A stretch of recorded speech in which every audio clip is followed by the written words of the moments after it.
솔직히 말하면은 나도 오랫동안 같은 질문을 되풀이했다. 지금 사도 되는 걸까? 더 떨어지면 어떡하지? 안정되면 그때 사자.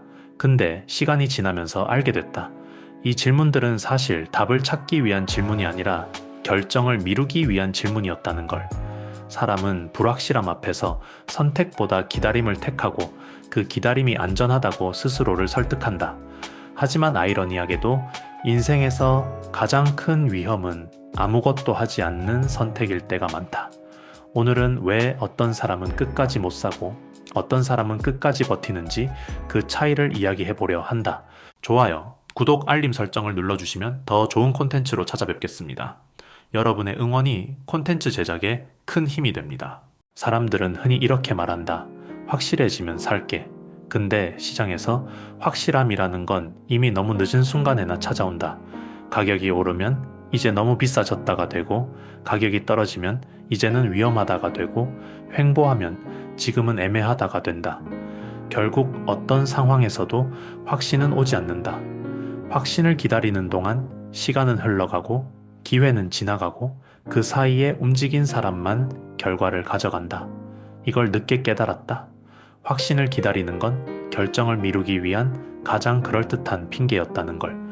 그리고 여기서 한 가지 더 짚고 가야 할 게 있다. 사실 비트코인은 단순히 가격이 변동성이 큰 자산이 아니라 인간의 본능적인 심리 구조와 정면으로 충돌하는 자산이다. 인간은 본능적으로 즉각적인 보상을 좋아하고 확실한 신호를 원하고 눈앞의 위험을 과대평가한다. 이건 잘못이 아니다. 이건 생존을 위해 진화한 뇌의 구조다. 불확실한 상황에서는 기다리는 쪽이 안전했고 눈앞의 열매를 따는 쪽이 합리적이었고 집단의 움직임을 따르는 게 생존 확률을 높였다. 문제는 이 원시적인 심리 구조가 비트코인 같은 자산 앞에서는 거의 완벽하게 역효과를 낸다는 데 있다. 대부분의 자산은 기다리면 더 명확해진다.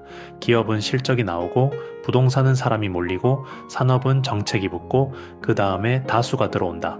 하지만 비트코인은 다르다.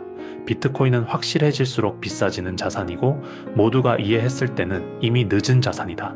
그래서 인간의 뇌는 비트코인을 계속 거부한다. 아직은 불확실하다. 조금 더 지켜보자. 다음 기회가 있을 거다. 이 말들은 합리적인 것처럼 들리지만 실제로는 인간의 본능이 스스로를 보호하기 위해 만들어낸 방어 논리다. 사람은 지금 느끼는 감정이 앞으로도 계속될 거라고 착각한다. 시장이 떨어지면 계속 떨어질 것 같다고 느끼고 시장이 무서우면 당분간 회복하기 어렵겠다고 생각하고 언론이 떠들면 진짜 위험한가 같은 불안이 커진다. 근데 오래 들여다보면 알게 된다. 감정은 파도처럼 지나가는 거지 영원히 계속되는 게 아니다. 문제는 많은 사람이 이 감정의 순간에서 벗어나지 못하고 결정을 내려버린다는 것이다. 떨어질 때는 평생 떨어질 것 같고 오를 때는 천장까지 갈 것 같고 애매할 때는 아무것도 못한다. 결국 감정의 흐름이 투자의 결과를 조용히 흔들어 놓는다. 그래서 대부분은 중간에서 내린다. 완전히 안 사거나 조금 사봤다가 불편해지면 내린다. 왜냐면 비트코인은 보유하고 있는 동안 계속 질문을 던지는 자산이기 때문이다. 왜 이렇게 흔들리지? 이게 진짜 맞는 걸까? 내가 너무 앞서간 건 아닐까? 남들은 다 안 하는데 내가 이상한 건 아닐까? 이 질문은 비트코인을 이해하지 못한 상태에서는 절대 멈추지 않는다. 그래서 사람들은 상승 초반에 타고 중간에 흔들리고 조금만 불안해지면 내린다. 그리고 내린 순간 마음이 편해진다. 이게 중요하다. 내리는 선택은 항상 심리적으로 편하다. 반대로 계속 타고 있는 선택은 불편하다. 외롭고 설명하기 어렵고 확신이 없기 때문이다. 근데 버티는 사람은 다르다. 버티는 사람은 가격의 오르내림보다 왜 이 자산이 존재하는지, 무엇이 이 자산의 가치를 지탱하는지를 본다. 비트코인은 누군가의 약속으로 유지되지 않는다. 그냥 수학, 암호학, 네트워크, 참여자들의 합의 위에서 돌아갈 뿐이다. 이 구조를 이해하고 나면은 단기 가격 변동은 바다의 파도 같은 소음이 된다. 파도가 일렁인다고 바다가 사라지는 건 아니니까. 월급은 내가 일해야 벌리고 내가 쉬면 멈춘다. 근데 비트코인 같은 자산은 내가 아이들 재우고 누워있을 때도 출근길 버스 안에서도 전 세계 어딘가에서는 수요와 공급이 만들어지고 네트워크가 굴러가고 희소성이 쌓인다. 버티는 사람은 이걸 안다. 그래서 단기 등락에 크게 흔들리지 않는다. 왜냐면은 가격이 조용할 때조차 자산은 계속 일하고 있다는 걸 아니까. 그리고 나는 이 상황을 이렇게 비유해보고 싶다. 비트코인을 제대로 이해하기 전에는 나도 똑같이 생각했다. 지금 너무 불편하면은 잠깐 내렸다가 나중에 다시 타면 되지. 근데 그건 비트코인을 전혀 이해하지 못하는 생각이다. 비트코인은 내가 타고 있는 비행기다. 그것도 1등석에서 먼저 문이 닫히는 비행기다. 지금 타고 있는 자리가 불편하다고 중간에서 내려버리면 다음에 다시 탈 때는 1등석 좌석에 탈 수 없다. 다음에는 이코노미일 수도 있고 그 다음에는 아예 티켓 자체를 구하지 못할 수도 있다. 왜냐면 좌석 수는 정해져 있고 한번 지나간 시간은 다시 돌아오지 않기 때문이다. 그래서 비트코인을 끝까지 가져가는 사람은 의지가 강해서가 아니다. 가격을 예측해서도 아니고 담력이 좋아서도 아니다. 그 자산의 구조를 이해했기 때문이다. 왜 흔들리는지 알고, 왜 불편한지 알고, 왜 사람들이 중간에 내리는지 알고, 왜 다시 타기 어려운지 안다. 이해가 되면 심리가 달라진다.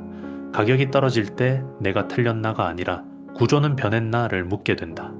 뉴스가 떠들 때 도망쳐야 하나가 아니라 이 소음이 구조를 흔드나를 본다. 이 질문의 방향이 버티는 사람과 내리는 사람을 갈라놓는다. 이 사람들의 머릿속에는 얼마를 벌었느냐가 중요하다. 근데 숫자로만 보면 시장의 소음에 휘둘릴 수밖에 없다. 왜냐면 숫자는 하루에도 수십 번 바뀌니까. 버티는 사람은 다르게 본다. 돈을 숫자가 아니라 권리로 본다. 내가 어떤 권리를 가지고 있는가? 시간이 지날수록 어떤 가치가 축적되는가? 이 자산이 내 삶을 어디로 데려갈 것인가? 이걸 본다. 가짜 돈은 시간이 지나면 녹아내리고 진짜 돈은 시간이 지날수록 존재감이 커진다. 이 차이를 이해한 순간 돈의 성격이 완전히 다르게 보이기 시작한다. 못 사는 사람은 현재의 두려움에 머무른다. 버티는 사람은 미래를 기준으로 두려움을 판단한다. 이걸 안 가지고 10년을 보내면 어떡하지? 아이들 미래를 놓치는 게 더 무섭다. 이 두려움의 방향이 완전히 다른 결론을 만든다. 같은 공포인데도 한 사람은 멈추고 한 사람은 움직인다. 그리고 시간이 지나면 둘의 차이는 점점 더 크게 벌어진다. 사람들은 큰 결심에서 차이가 난다고 생각하지만 실제로는 작고 반복되는 습관에서 갈린다. 평생 못 사는 사람은 매번 똑같은 패턴을 반복한다. 조금 떨어지면 무섭고 조금 오르면 아깝고 결국 아무것도 못한다. 버티는 사람은 작더라도 꾸준히 쌓는 습관을 만든다. 매달 조금씩 정해진 리듬으로 흔들릴 때도 흐름을 유지한다. 이 습관이 1년, 3년, 10년이 되면은 결과는 완전히 달라진다.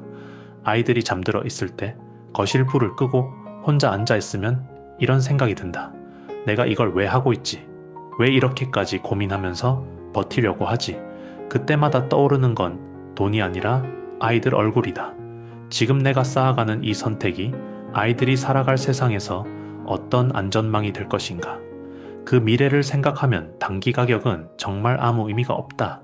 누군가를 책임진다는 건 결국 미래에 대한 결정을 내가 대신 내려주어야 한다라는 뜻이니까. 버티는 사람은 자기 인생의 기준을 알고 있다.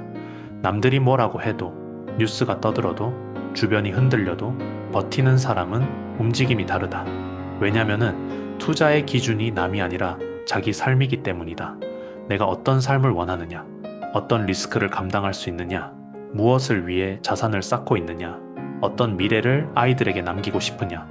이 기준이 분명한 사람은 시장의 소음이 들려도 자신의 길에서 벗어나지 않는다. 결국 평생 못 사는 사람과 끝까지 버티는 사람의 차이는 지식이 아니라 마음의 구조다. 공부를 많이 해서 버티는 게 아니다. 돈이 많아서 버티는 것도 아니다.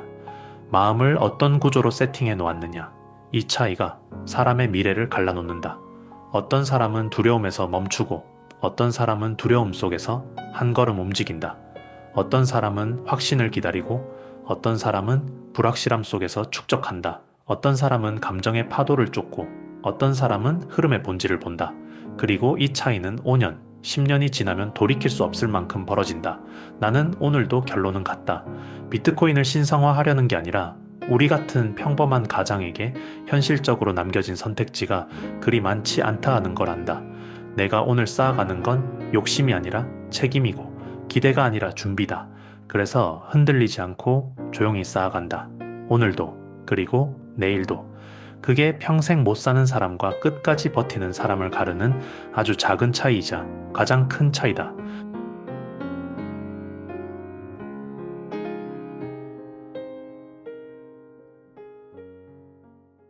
이 영상이 마음에 드셨다면 구독과 좋아요는 큰 힘이 됩니다.